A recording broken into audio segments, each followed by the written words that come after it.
ജയ്ഹിന്ദ് ടിവിയുടെ തത്സമയ ആരോഗ്യ പരിപാടിയായ മെഡിടോക്കിലേക്ക് ഏവർക്കും സ്വാഗതം. കിഡ്നി രോഗങ്ങളും കിഡ്നിക്കുണ്ടാകുന്ന രോഗങ്ങൾക്കുള്ള ആയുർവേദ ചികിത്സാ വിധിയുമാണ് നമ്മൾ ഇന്ന് മെഡിടോക്കിലൂടെ ചർച്ച ചെയ്യുന്നത്. നമ്മുടെ ഇന്നത്തെ ആദ്യത്തെ ഡോക്ടർ സെബാസ്റ്റ്യൻ. ഇദ്ദേഹം ഇരാറ്റുപേട്ടയിലെ ഋഷി ആയുർവേദിക് ഹോസ്പിറ്റൽ ആൻഡ് റിസർച്ച് സെന്ററിന്റെ മാനേജിംഗ് ഡയറക്ടറാണ്. നമുക്ക് അദ്ദേഹത്തെ മെഡിടോക്കിലേക്ക് സ്വാഗതം ചെയ്യാം. നമസ്കാരം സാർ. നമസ്കാരം സാർ. ഇപ്പോൾ പലപ്പോഴും കേൾക്കുന്ന കാര്യം നമ്മുടെ കേരളം പ്രമേഹ രോഗികളുടെ കാര്യത്തിൽ ഏറ്റവും മുന്നിൽ നിൽക്കുന്ന സംസ്ഥാനങ്ങളിൽ ഒന്നാണെന്നാണ്. അതുപോലെ തന്നെ ഇപ്പോൾ റീസെന്റ് ആയിട്ടുള്ള പല സ്റ്റഡീസും കാണിക്കുന്നത് വൃക്കരോഗികളും നമ്മുടെ കേരളത്തിൽ വളരെ കൂടിക്കൊണ്ടിരിക്കുന്നു. അപ്പൊ അതുപോലെ ഈ പ്രമേഹവും വൃക്കയും തമ്മിലും വളരെ ബന്ധപ്പെട്ടിട്ടുണ്ടെന്നും അറിയാം. ശരിക്കും സാറിന്റെ ഇത്രയും നാളത്തെ ഒരു റിസർച്ചില് അത് നോക്കുമ്പം ഈ വൃക്കരോഗികൾ എന്തുമാത്രം വൃക്കരോഗികളാണ് ഈ പ്രമേഹം കാരണം വന്നിട്ടുള്ളത്? വളരെയധികം പേഷ്യൻസ് ഈ പ്രത്യേകിച്ച് ഈ പ്രമേഹ രോഗികളിൽ നല്ലൊരു ശതമാനവും അവസാനമാകുമ്പോഴത്തേനും കിഡ്നി വൃക്ക തകരാറ് സംഭവിക്കുന്നുണ്ട്. അതിന് ചികിത്സയ്ക്കുണ്ടെങ്കിൽ സാധാരണഗതിയിൽ ഈ പ്രമേഹം ഉള്ളതുകൊണ്ട് അതിനെ നിയന്ത്രിക്കാനായിട്ട് അതിനൊരു പരിധിയുണ്ട്. അടുത്തടുത്ത് വരെ അങ്ങനെ ഒരു സ്ഥിതിയായിരുന്നു.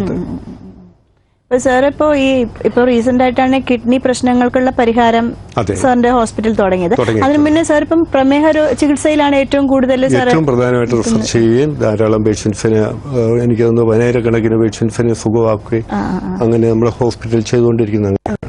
പ്രമേഹ രോഗത്തിന്റെ ഏതൊരു അവസ്ഥയിലായിരിക്കും സാർ ഇപ്പോൾ ഈ ഇത്തരം സാറിന്റെ അടുത്ത് ചികിത്സയ്ക്ക് വരുന്നതും ഏറ്റവും ഫലപ്രദമായിട്ട് നമുക്ക് ചികിത്സിച്ച് ഭേദമാക്കാൻ സാധിക്കുകയും ചെയ്യുന്നത്? കൂടുതലും വളരെ വളരെ ചെറിയൊരു പെർസെന്റ് ടൈപ്പ് 1 ഉണ്ടെങ്കിലും ടൈപ്പ് 2-നാണ് നന്നായിട്ട് ട്രീറ്റ് ചെയ്യാനായിട്ടും അത് നല്ലപോലെ കുറച്ച് അവരെ സാധാരണ നിലയിലോട്ടാക്കാനായിട്ടും സാധിക്കുന്നുണ്ട്.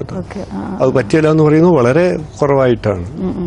ഡയബറ്റിക് പേഷ്യൻസിന് ടൈപ്പ് 2 ആണെങ്കിൽ വളരെ ബുദ്ധിമുട്ടില്ലാതെ അവർക്ക് സാധാരണ രീതിയിലോട്ട് സാധാരണ എല്ലാ ജോലികളും ചെയ്ത് ആരോഗ്യമായിട്ട് പോകാനായിട്ട് സാധിക്കുന്നുണ്ട്. അപ്പൊ പ്രമേഹത്തിന്റെ ഏതൊരു അവസ്ഥയായിരിക്കും ഇത് വൃക്കകളെ ബാധിക്കാൻ? ഈ വൃക്കകളെ കൂടുതലും ബാധിക്കുന്നതിന്റെ ഉദ്ദേശം തന്നെ അതിന്റെ കാരണം അമിതമായിട്ടുള്ള രക്തത്തിലെ ഗ്ലൂക്കോസ് അത് ഫിൽട്ടർ ചെയ്യേണ്ടി വരുന്നുണ്ട്. അപ്പോൾ കൂടുതൽ ഫിൽട്ടർ ചെയ്യേണ്ടി വരുമ്പോൾ കിഡ്നിയുടെ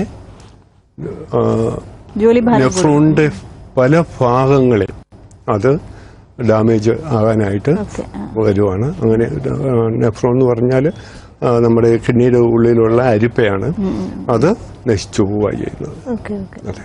അപ്പൊ ഈ ഡയബറ്റീസിന്റെ ആ ഒരു ക്രോണിക് സ്റ്റേജിലാണ് കിഡ്നിയെ ബാധിക്കുന്നത്. അപ്പൊ ഒരു ഡയബറ്റിക് പേഷ്യന്റ് എങ്ങനെയാണ് അദ്ദേഹത്തിന്റെ കിഡ്നിക്ക് ഇത്തരം ഒരു ഡാമേജ് വന്നോ ഇല്ലയോ എന്ന് തുടക്കത്തിൽ അറിയുക? പൊതുവെ നമുക്ക് ഡയബറ്റിക് പേഷ്യൻസിനാണെങ്കിൽ ക്ഷീണം കൂടുതലുണ്ടായിരിക്കും.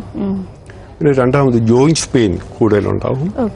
അതൊന്നാണ്. പിന്നെ സാധാരണ നമുക്ക് പെട്ടെന്ന് മനസ്സിലാക്കാൻ പേഷ്യൻസ് സാധിക്കുന്ന കാലിന്റെ പാദത്തിനൊക്കെ നീരുണ്ടാവും.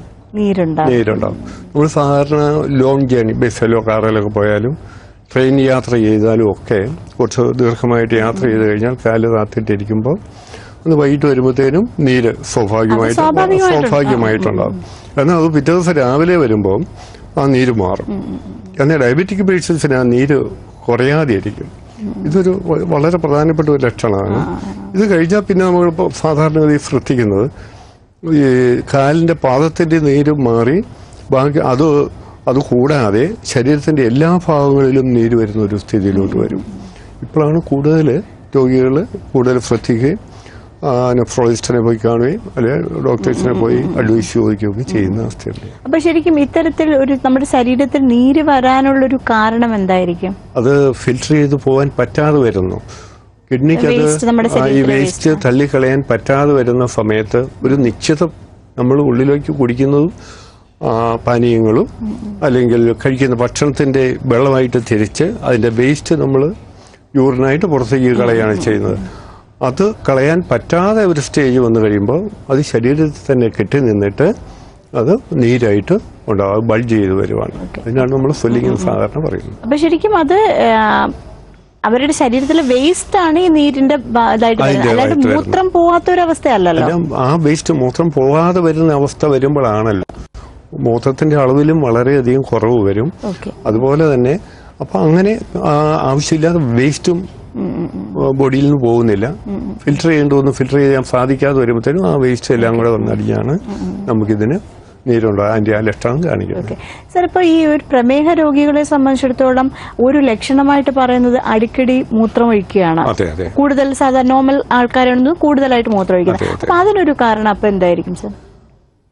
കൂടുതൽ മൂത്രം ഒഴിക്കുന്നതിന്റെ പ്രധാനപ്പെട്ട ഉദ്ദേശം അത് ശരീരം ഏറ്റവും വലിയൊരു ശരീരത്തിനോട് തന്നെ ഏറ്റവും വലിയൊരു കാര്യം ചെയ്യുന്നതാണ്. പ്രകൃതി ചെയ്യുന്ന ഒരു കാര്യമാണത്. ഈ രക്തത്തിൽ കൂടെ കണക്കിൽ കൂടുതൽ ഗ്ലൂക്കോസ് രക്തചംക്രമണത്തിൽ കൂടെ പാസ് ചെയ്താൽ അത് നെർവ് സിസ്റ്റത്തിന്റെ അതുപോലെ ബ്ലഡ് വെസൽസിന്റെയും ഇൻസൈഡിൽ ഒരു കോട്ടിങ് കൊടുത്തിട്ടുണ്ട്. ഫ്ലൂയിഡ് കൊണ്ട് തെന്നിപ്പോവാൻ, അത് ബ്ലഡ് ഇങ്ങനെ തെന്നിപ്പോവാൻ വേണ്ടിയിട്ടാണ് കൊടുത്തിരിക്കുന്നത്. ശരീരത്തിന്റെ എല്ലാ ബ്ലഡ് വെസൽസിനും അതുണ്ട്.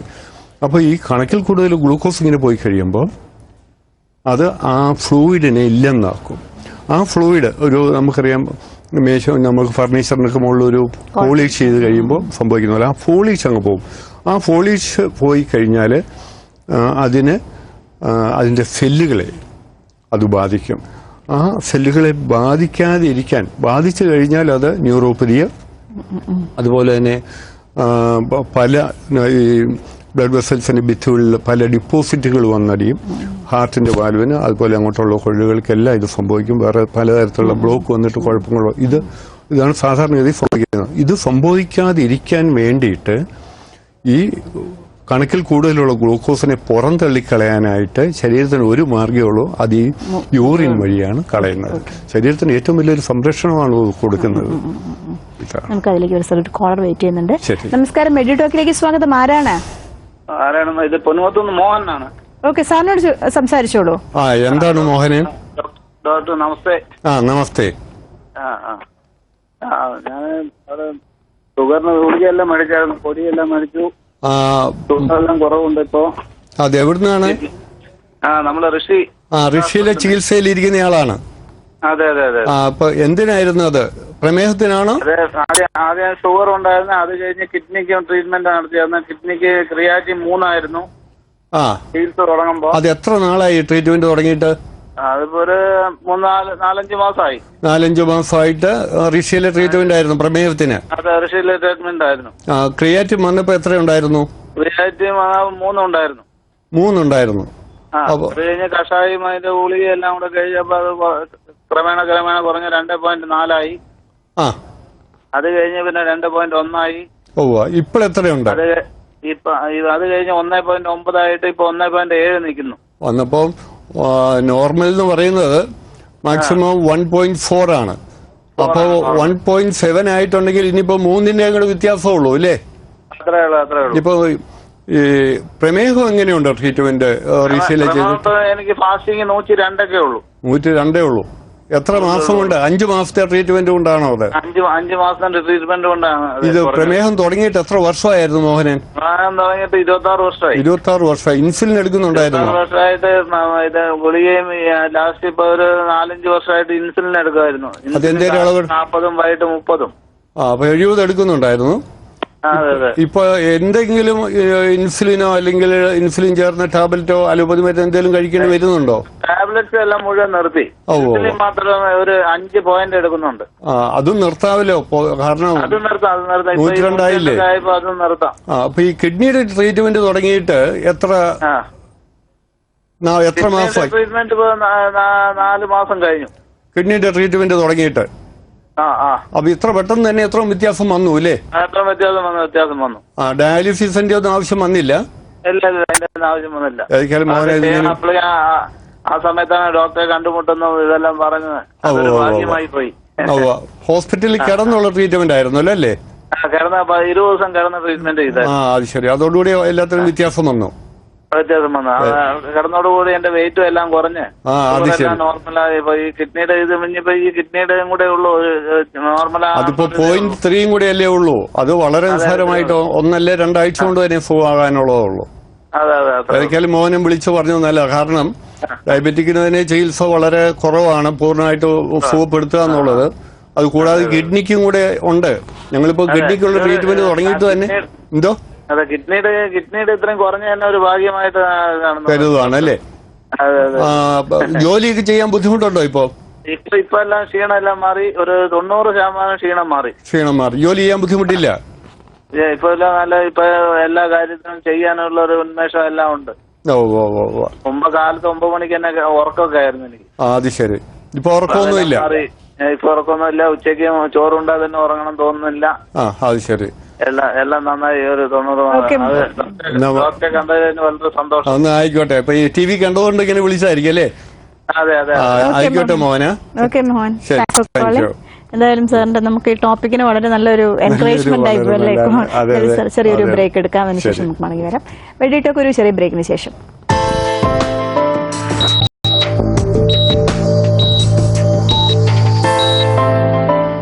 Welcome back to Meditalk. നമ്മുടെ ഇന്നത്തെ വിഷയം വൃക്കരോഗങ്ങൾക്കുള്ള ആയുർവേദ ചികിത്സ. നമ്മുടെ ഇന്നത്തെ അതിഥി ഡോക്ടർ സെബാസ്റ്റ്യൻ. സർ, ഇപ്പോൾ നേരത്തെ വിളിച്ച കോളർ പറഞ്ഞു അദ്ദേഹത്തിന്റെ ക്രിയാറ്റിൻ ലെവൽ 3-ൽ നിന്നും ഇപ്പൊ 1.7 നിൽക്കുകയാണെന്ന് പറഞ്ഞു. ശരിക്കും ഈ ക്രിയാറ്റിൻ ലെവൽ കൂടുന്നതാണോ വൃക്കരോഗങ്ങൾക്കുള്ള ഒരു ലക്ഷണമായിട്ട് നമുക്ക്? അത് വേണമെങ്കിൽ ഒരു ലക്ഷണമാണ്. നമുക്ക് കാലിന്റെ നീരൊക്കെ വന്നു കഴിഞ്ഞാൽ ഉടനെ തന്നെ ഹോസ്പിറ്റലിൽ പോയാൽ ഹോസ്പിറ്റലിൽ നിന്ന് ഡോക്ടർ അന്നേരം അതിന്റെ ക്രിയാറ്റിൻ നോക്കാം, യൂറിൻ നോക്കാം, ഫോസ്ഫേറ്റ്, ഇങ്ങനെ പല ഘടകങ്ങളുണ്ടല്ലോ. അതിന്റെയൊക്കെ എങ്ങനെയുണ്ടോ, അതൊക്കെ ഫിൽട്ടർ ചെയ്യാൻ പറ്റുമോ, അത് ഫിൽട്ടർ ചെയ്യാൻ സാധിക്കാതെ വരുന്ന ഒരു സ്ഥിതി ഉണ്ടോ എന്നുള്ളതാണ്. അപ്പോൾ ക്രിയാറ്റിന്റെ 0.5 ആണ് നോർമൽ എന്ന് പറയുന്നത്. ശരിക്കുള്ള മാക്സിമം 1.4 വരെ. അത് കഴിഞ്ഞാൽ അപകടം ആണ്. അപ്പം മുമ്പേ വിളിച്ച ആള് തന്നെ അത് 1.7 വരെ ആയിട്ടുണ്ട്. വളരെയധികം താഴ്ന്ന ഇങ്ങനെ വ്യത്യാസമായി. അപ്പോൾ ഇതൊക്കെയാണ്. അതുപോലെ യൂറിയ ആണേലും 10 മുതൽ 40 വരെ, 40 മുകളിലോട്ട് വന്നാലാണ് നമുക്കൊരു അപകടമായ സ്ഥിതി എന്ന് പറയുന്നത്. അപ്പൊ അത് ഡോക്ടർക്ക് പെട്ടെന്ന് മനസ്സിലാക്കാം. ഇത് കിഡ്നി തകരാറായിട്ടുണ്ട്, ശുദ്ധീകരണം ശരിക്കും നടക്കുന്നില്ല എന്നുള്ളത് കോമൺ സെൻസ് ഉള്ളവർക്ക് അത് മനസ്സിലാവും. സർ, ഇപ്പോ സാധാരണ ഇപ്പൊ ഒരു അലോപ്പതി ഹോസ്പിറ്റലിൽ ഒരു നെഫ്രോളജിസ്റ്റിനെ കണ്ടാല് ഇപ്പം ഇത്തരം ഒരു പ്രശ്നം വന്നാൽ ആദ്യം മെഡിസിൻസിലൂടെ ആയിരിക്കാം അവർ ക്യൂർ ചെയ്യാൻ നോക്കുന്നത്. അത് നടന്നില്ല എന്നുണ്ടെങ്കിൽ ഡയാലിസിസിലേക്ക് പോവാം. അപ്പൊ സാറിന്റെ അടുത്ത് ഇത്തരത്തിലുള്ള ഒരു പേഷ്യന്റ് വന്നു കഴിഞ്ഞാൽ ഇപ്പൊ ഏതൊരു രീതിയിലുള്ള ട്രീറ്റ്മെന്റ് ആയിരിക്കും? അതായത് ഇപ്പൊ മെഡിസിൻ കൊണ്ട് ഫലപ്രദമായി ചികിത്സിക്കാൻ പറ്റാത്ത ഒരു പേഷ്യന്റ്, സപ്പോസ് ഡയാലിസിസിലേക്ക് പോകേണ്ട അവസ്ഥയിലുള്ള ഒരു പേഷ്യന്റ് ആണെന്നുണ്ടെങ്കിൽ സാറിന്റെ ഡയാലിസിസിലോട്ട് പോകേണ്ട ആണെങ്കിൽ 1-2 ചെയ്യേണ്ട ആവശ്യം ഉണ്ടെങ്കിൽ ചെയ്യാം. അതല്ലെങ്കിൽ നമുക്ക് അതിനുള്ള സംവിധാനമുണ്ട്. അതിനുള്ള ഡയാലിസിസ് ചെയ്യാനുള്ള സംവിധാനമില്ല. അങ്ങനെയുണ്ടെങ്കിൽ അടുത്ത ഹോസ്പിറ്റലോ പറഞ്ഞ് അങ്ങനെയാണ് വിടുന്നത്. പിന്നെ നമുക്കിപ്പം ചെയ്യാൻ പറ്റുന്നത് ഒരു 4-5 ഒക്കെയാണ് ഉണ്ടെങ്കിൽ പോലും നമുക്ക് മെഡിസിനും കൊണ്ട് തന്നെ അത് ക്രിയാറ്റിൻ ലെവല് നമുക്ക് റെഡ്യൂസ് ചെയ്തുകൊണ്ട് വരാൻ പറ്റും. അതല്ല അതിൽ കൂടുതൽ 7-8 ഒക്കെ ഉണ്ട്. അല്ലെങ്കിൽ ഡയാലിസിസ് ചെയ്ത് ഇപ്പൊ ആഴ്ചയിൽ ഒരു 3 പ്രാവശ്യം ഡയാലിസിസ് ചെയ്യുന്ന ഒരു കേസാണെന്ന് ആയിരിക്കട്ടെ. അങ്ങനെ വരുവാണെങ്കിൽ ആദ്യം അതുപോലെ തന്നെ ചെയ്യാം. അതുകൊണ്ട് 1 മാസത്തിന് ഇപ്പുറം തന്നെ അത് 2 ആക്കാൻ പറ്റും. അതെ. എന്നിട്ട് നമ്മുടെ മെഡിസിൻ കൊടുക്കുകയും അലോപ്പതിയിലുള്ള ട്രീറ്റ്മെന്റും അതുപോലെ ഡയാലിസിസ് ചെയ്യുന്നതിന് അതിന്റെ എണ്ണം കുറച്ച് നമുക്ക് അതിലേക്ക് വരാം. നമുക്കൊരു കോളർ വെയിറ്റ് ചെയ്യുന്നുണ്ട്. നമസ്കാരം, മെഡിടോക്കിലേക്ക് സ്വാഗതം. ആരാണ്? ഹലോ, ആരാ സംസാരിക്കുന്നത്? ഹലോ, എന്റെ പേര് ജോസഫ്. എവിടെ നിന്നാണ് സർ? ഞാൻ ആലുവ. ഓക്കെ, ഡോക്ടർ സംസാരിച്ചോളൂ. എന്താണ് Joseph? Hello hello good afternoon. Good afternoon. ഞാൻ ആലുവയിൽ നിന്നാണ്. ആലുവയിലെ എന്താണ് ജോസഫ്? അത് എനിക്ക് പ്രമേഹമുണ്ട്. 508 ആണ് ഉണ്ടായിരുന്നത്. അപ്പൊ തൊടയിലൊരു കുരു വന്നിട്ടുണ്ടായിരുന്നു. ഇവിടെ ആലുവയിൽ തന്നെ ഒരു ഷാമുഖൻ ഡോക്ടറിനെ കണ്ടിരുന്നു. അത് കീറി ഇപ്പൊ ഇൻസുലിൻ ഞാൻ എടുക്കണ്ടേ? ഇപ്പൊ എത്ര ഇൻസുലിൻ എടുക്കുന്നത്? ഇപ്പൊ ഇൻസുലിൻ എന്തുമാത്രം എടുക്കുന്നുണ്ട്? 10 യൂണിറ്റ് വെച്ചെടുക്കുന്നുണ്ട്. കാലത്ത് ഉച്ചയ്ക്ക് വൈകിട്ടുണ്ടോ? കാലത്ത് വൈകിട്ടുണ്ടോ? അല്ല, കാലത്തുണ്ട്, ഈവനിംഗ് ഉണ്ട്. ഇപ്പൊ ഫാസ്റ്റിംഗ് എത്രയുണ്ട്? എനിക്ക് ടെസ്റ്റീസിന്റെ അടിയിൽ 2-3 ദിവസമായിട്ട് ടെസ്റ്റീസിന്റെ അടിയിൽ ഒരു കുരു പ്രൊജക്ട് ചെയ്ത് വന്നിട്ടുണ്ട്. അത് ഇങ്ങനെ വല്ലാതെ ഒരു വൈദ്യറായിട്ടില്ല, അത് ഇങ്ങനെ മുഴച്ചു വന്നു. അതെന്താണ് അങ്ങനെ? എനിക്ക് തുടങ്ങുമ്പോ കുരു വന്നത് പഴുത്ത് കീറിയതാണ്. അത് ഈ പ്രമേഹ രോഗികൾക്ക്, ജോസഫ് കേട്ടോളൂ, പ്രമേഹ രോഗികൾക്ക് ഒരു 25% ആൾക്കാർക്ക് ഈ കുരു കാണുന്നുണ്ട്, പരു കാണുന്നുണ്ട്. അതിനുള്ള നല്ല ട്രീറ്റ്മെന്റ് ഇപ്പം ചെയ്തുകൊണ്ടിരിക്കുന്നവർക്ക് ചെയ്യാം. അതല്ലെങ്കിൽ ഋഷിയിലെ ഫോൺ നമ്പർ കാണാൻ ടിവിയില്. ഇല്ല, ഞാൻ വിളിച്ചിരുന്നു. അപ്പൊ അത് ഡോക്ടറിന്റെ നമ്പർ ഞാൻ മേടിച്ച്, ലാൻഡ് നമ്പർ മേടിച്ച് വെച്ചാൽ 2 ദിവസം കഴിയുമ്പോൾ കിട്ടുമെന്ന് പറഞ്ഞു. അപ്പൊ അത് എന്നെ കിട്ടണമെന്നില്ല. അവിടെ തന്നെ 7 ഡോക്ടർമാരുണ്ടല്ലോ. അതിലാരെയെങ്കിലും വളരെ അവര് പറയും അതിലാരെയാണ് വേണ്ടതെന്നുള്ളത്. നോക്കിയിട്ട് നമുക്ക് അവിടെ നല്ല ചികിത്സ കിട്ടും. അധികം നാളൊന്നും അത് മരുന്ന് കഴിക്കേണ്ട ആവശ്യമില്ല കേട്ടോ. അല്ല, ഈ എനിക്ക് 37 വയസ്സായിട്ടുള്ളൂ. ഇത്രയും ഇൻസുലിൻ സ്റ്റാർട്ട് ചെയ്ത് എന്റെ ഫാദറിന് 10 years ആയിട്ടുണ്ട്. അത് സാരമില്ല. ഒരു സാധാരണഗതിയിൽ 6 മാസത്തിനും 1 വർഷത്തിനും ഇടയ്ക്ക് ഇൻസുലിൻ കംപ്ലീറ്റ് നിർത്താൻ പറ്റും. സംശയിക്കേണ്ട കാര്യമില്ല. അതിൽ ടാബ്ലറ്റ് ഒക്കെ നിർത്താൻ പറ്റും.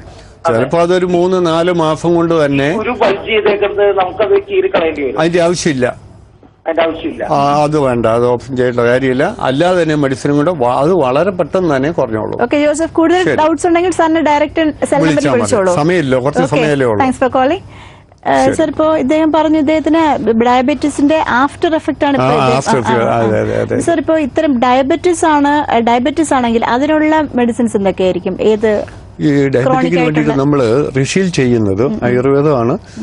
അത് ഏറ്റവും പ്രധാനമായിട്ട് നമ്മൾ നോക്കുന്ന അകത്തോട്ട് കഴിയുന്നതും മരുന്ന് ഉള്ളിൽ ചെല്ലാതെ പുറമെ എക്സ്റ്റേണൽ ആപ്ലിക്കേഷനും കൂടെ തന്നെയാണ് ഡയബറ്റിക്കിന് വേണ്ടിയിട്ടുള്ള ട്രീറ്റ്മെന്റ്. അത് ശരീരത്തിലെ സെല്ലിന് പെട്ടെന്ന് തന്നെ ആ തടസ്സം മാറ്റുക. എണ്ണ ദേഹത്ത് പറ്റിക്കഴിഞ്ഞാൽ എണ്ണ കുഴപ്പമൊക്കെ നമ്മൾ ദേഹത്ത് പറ്റിയ 1/2 മണിക്കൂർ കഴിയുമ്പോൾ കംപ്ലീറ്റ് അല്പം പോലും പുറമേ കാണില്ല, ഉള്ളിലോട്ട് ശരീരം അബ്സോർവ് ചെയ്യും. അപ്പൊ അതിൻ്റെ അകത്ത് പ്രവർത്തിക്കുന്ന ഇതാണ്, രക്തത്തിലെ ഗ്ലൂക്കോസിനെ സെല്ലിലോട്ട് വലിച്ചെടുക്കാൻ പറ്റാതെ വരുന്ന ഒരു അവസ്ഥയാണ് ഡയബറ്റിക് എന്ന് പറയുന്നത്. ആ തടസ്സം എന്താണ്, അതും മാറ്റും. ഇതാണ് അതിന് സാധാരണഗതിയിൽ ഭയങ്കരമായിട്ട് റിലീഫ് കിട്ടുന്നതിന്റെ കാര്യം അതാണ്. അതൊന്ന് പിന്നെ ആവശ്യമുണ്ടെങ്കിൽ ഇൻസൈഡിലും മരുന്ന് കഴിക്കണം. അതെ. അപ്പൊ ഈ കിഡ്നി പ്രശ്നങ്ങളിലേക്ക് വരുമ്പം അതിന്റെ ചികിത്സ എങ്ങനെയാണ് വരുന്നത്? അതിന് ഉള്ളതും ഇതുപോലെ തന്നെ തൈലം തേക്കുകയും അത് ടാബ്ലറ്റ് ആയിട്ടും കഷായമായിട്ടും ഒക്കെ പച്ചമരുന്നുകൾ അത് കഷായം വെച്ച് അത് കൊടുക്കുകയാണ്. പെട്ടെന്ന് തന്നെ ഭയങ്കരമായിട്ട് റിലീഫ് കിട്ടുന്നുണ്ട്. അപ്പൊ കിഡ്നിന്റെ ഇപ്പോ ഏതൊരു അവസ്ഥയിൽ ഫൈനൽ ഇപ്പം നമുക്ക് അലോപ്പതിയിലെ ട്രാൻസ്പ്ലാന്റേഷന്റെ അവസ്ഥയിലേക്ക് പോകുന്ന പേഷ്യൻസിന് അങ്ങനെ അതെ, ഞാൻ പറയുന്നത് അതൊരു 75% ഡാമേജ് ആയി പോയെന്നിരിക്കട്ടെ, അവരുടെയാണ് ഇപ്പോൾ. അല്ലെങ്കിൽ തിരിച്ചു പറയുകയാണെങ്കിൽ 25% എങ്കിലും കിഡ്നിയുടെ ഭാഗങ്ങളുണ്ടെങ്കിൽ നമുക്ക് ട്രീറ്റ് ചെയ്ത് ഡയാലിസിസ് ഒക്കെ നടന്നോട്ടെ.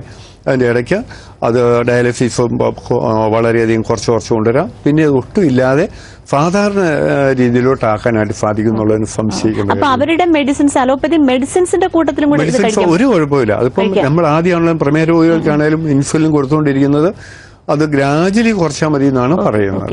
ഇത് സൈഡായിട്ട് കഴിക്കുന്നതുകൊണ്ട് പ്രശ്നം വരുന്നില്ല, ഒരു പ്രശ്നം പറ്റില്ല. കോളർ വെയിറ്റ് ചെയ്യുന്നുണ്ട്. സർ, നമസ്കാരം. മെഡിറ്റോക്കിലേക്ക് സ്വാഗതം. ആരാണ്? ഹലോ, ആര് സംസാരിക്കുന്നേ? ഹലോ സർ, വീട്ടിലെ ടിവിയിലെ വോളിയം ഒന്ന് മ്യൂട്ട് ചെയ്തിട്ട് സംസാരിക്കൂ, ഡിസ്റ്റർബൻസ് ഉണ്ട്. ഹലോ, എവിടുന്നാണ് വിളിക്കുന്നേ? സർ, എവിടുന്നാ സംസാരിക്കുന്നേ? കുട്ടനാട്. ഓക്കെ, സംസാരിച്ചോളൂ സർ. എന്താ സംശയം ചോദിക്കാൻ?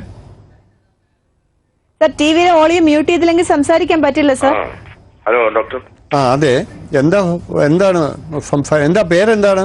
വിനോദ്. ഞാൻ 2009 മുതലേ ചികിത്സ ഉള്ള ആളാ. പേഷ്യന്റ് ആണല്ലേ? അപ്പൊ എന്താണ് നമുക്ക് അറിയാനുള്ളത്? എന്തെങ്കിലും ഇപ്പോ എന്താ പറഞ്ഞാല് ഇൻസുലിനൊക്കെ അടിച്ചിരുന്നൊക്കെ നിർത്തിയതാണ്. ഇൻസുലിനൊക്കെ നിർത്തി? അത് കുറെ പിന്നെ 5-6 മാസം കഴിഞ്ഞപ്പോ തന്നെ നിർത്തി. ഉപയോഗിക്കാറില്ല. ഇപ്പൊ എന്താണ് വിശേഷമുള്ളേ? ഇപ്പൊ എന്താ പറഞ്ഞാല് ഇപ്പൊ ചെറുതായിട്ടൊരു വേരിയേഷൻ കാണുന്നുണ്ട്. എന്താണുള്ളത്? ചിലപ്പോ അല്പം കൂടും ഷുഗർ ഫാസ്റ്റിംഗിലേ. യൂറിൻ പാസ് ചെയ്യാൻ ക്ലിയർ ആവുന്നില്ലല്ലോ. എന്താ അറിയില്ല. അതൊക്കെ ഇൻസുലിനൊക്കെ നിർത്തിയല്ലോ അല്ലേ? ഇൻസുലിനൊക്കെ നിർത്തിയിരിക്കുന്നു 1-2 വർഷത്തോളായി.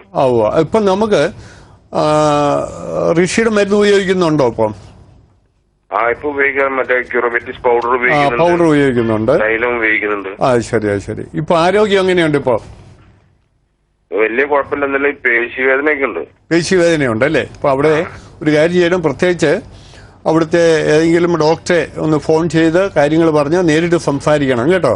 ഇവിടെ ഇപ്പൊ അധികം സമയം ഇല്ലല്ലോ. ഓക്കെ സാർ, ശരി. Thanks for calling. സാറിന്റെ പേഷ്യന്റ് ആണ്. അതെ. നമ്മൾ ചികിത്സ പേശിവേദന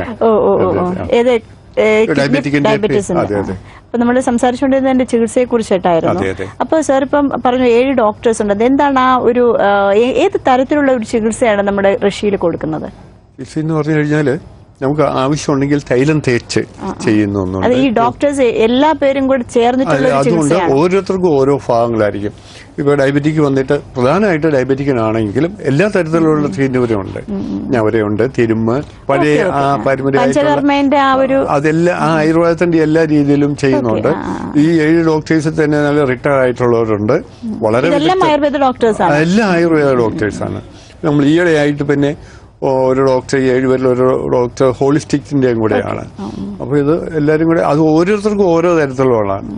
അപ്പൊ ഒന്ന് കിഡ്നി ആയിട്ട് ബന്ധപ്പെട്ടതാണെങ്കിൽ ഒരു ഡോക്ടർ, പിന്നെ റൂമാറ്റിക് ആർത്രൈറ്റിസ് ആ സെക്ഷൻ, അല്ലെങ്കിൽ പ്രമേഹ രോഗികൾക്ക് തന്നെ ഈ ജോയിന്റ് പെയിൻ കൂടുതലുള്ളവരുണ്ട്, അവർക്ക് വേണ്ടിയിട്ട് ഓരോ ഭാഗങ്ങൾ. അങ്ങനെ ഓരോരുത്തർക്കും പ്രത്യേകമായിട്ട് തിരിച്ചിരിക്കുന്നു. അപ്പൊ കിടത്തി ചികിത്സിക്കാനുള്ള എല്ലാ സൗകര്യങ്ങളും അവിടെയുണ്ട്. ഈ മരുന്നുകളൊക്കെ എങ്ങനെയാണ്? നമ്മളായിട്ട് തന്നെ നമ്മുടെ ഫാക്ടറി ഉണ്ട്. 91 മുതലുള്ള ഫാക്ടറിയും റിസർച്ച് വിങ്ങും ഉണ്ട് നമുക്ക്. അപ്പൊ അന്ന് മുതലുള്ള മരുന്ന് ഉണ്ടാക്കുകയും അത് മാർക്കറ്റ് ചെയ്യുന്ന എല്ലാ ധാരാളം ഡോക്ടേഴ്സ് അത് പ്രിസ്ക്രൈബ് ചെയ്തുകൊണ്ടിരിക്കുന്ന മെഡിസിൻസ് ആണ്. അതായത് പുറത്തുള്ള പേറ്റന്റ് മെഡിസിൻ ആണ്. അത് ലോകത്തിന്റെ എല്ലാ ഭാഗങ്ങളിലും നമ്മുടെ മരുന്ന് ഡോക്ടേഴ്സ് കുറിക്കുന്നുണ്ട്. ട്രിവാൻഡ്രത്തൊക്കെ ഉൾപ്പെടെ ധാരാളം ഡോക്ടേഴ്സ് കുറിക്കുന്ന മെഡിസിനാണ്. അത് എന്താണ് മറ്റുള്ള അസുഖങ്ങൾ? ഏതാണ്ട് ഞങ്ങളുടെ പേറ്റന്റ് എടുത്തിരിക്കുന്നത് തന്നെ മെഡിസിനായിട്ട് 30 മുകളിൽ മെഡിസിൻസ് ഉണ്ട്. അതെ.